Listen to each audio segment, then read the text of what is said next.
కవితకు బెయిల్ ఢిల్లీ మద్యం కేసులో మంజూరు చేసిన సుప్రీం తిహార్ జైలు నుంచి విడుదల. కవిత పాత్రపై ఈడీ సిబిఐల దర్యాప్తు ముగిసింది. ఈ కేసు విచారణ ఇప్పట్లో పూర్తి కాదు, అందుకే బెయిల్ మంజూరు చేస్తున్నామన్న ధర్మాసనం ఈడీ సిబిఐల తీరుపై తీవ్ర వ్యాఖ్యలు. అప్రూవర్లను ఇష్టానుసారంగా ఎంపిక చేసుకుంటారా, ఇతరులను నిందితులుగా వదిలేస్తారా? పిఎంఎల్ఏ సెక్షన్ 45(1) విషయంలో ఢిల్లీ హైకోర్టు తీర్పు పూర్తిగా తప్పుదోవ పట్టించింది. మహిళలకు ఇచ్చే మినహాయింపు ఉన్నత విద్యావంతురాలైతే వర్తించదా? ఆ తీర్పు అమలైతే ఇక చదువుకున్న వారికి బెయిల్ దొరకదు. ఆ తీర్పును కొట్టేస్తున్నామని చెప్పి సుప్రీంకోర్టు నిన్న కొట్టేసింది.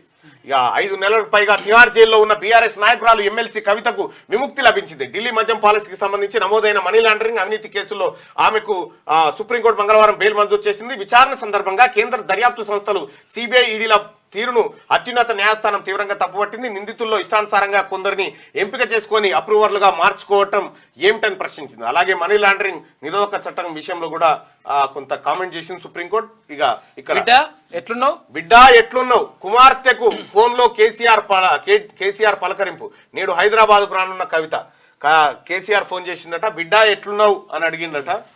మాకు టైం వస్తుంది, వడ్డీతో సహా చెల్లిస్తాం కవిత. కాంగ్రెస్ బీఆర్ఎస్ నిన్న కవిత గారు బయటికి వెళ్ళంగానే మీరు ఆ విజువల్ చూడొచ్చు. జైలు నుంచి బయటకు వచ్చే విజువల్స్ ఉన్నాయి మన దగ్గర.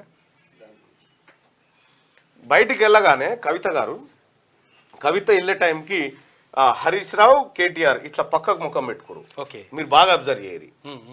ఆమె వచ్చి చక్కగా తన కొడుకుని పట్టుకుంది. ఓకే, ఎందుకు వెళ్ళారా అనేటువంటి ఫేస్ కనిపించింది వాళ్ళకు. అప్పుడు కూడా నవ్వుకుంటూనే ఉన్నారని అట్లా విజువల్స్ వచ్చినాయి. మీరు ఆ విజువల్ బాగా అబ్జర్వ్ చేయండి. బయటికి వెళ్ళంగానే ఆ కంచెకాడ. అందరికీ శరార్థులు. పెన్నుతో మీకు మంచి సోపతుందా? తెలంగాణ యాసలో ముచ్చట్లు రాయడం మీకు తెలుసా? మీలాంటోళ్ళని ఎత్తుకుతుంది మా క్యూన్యూస్.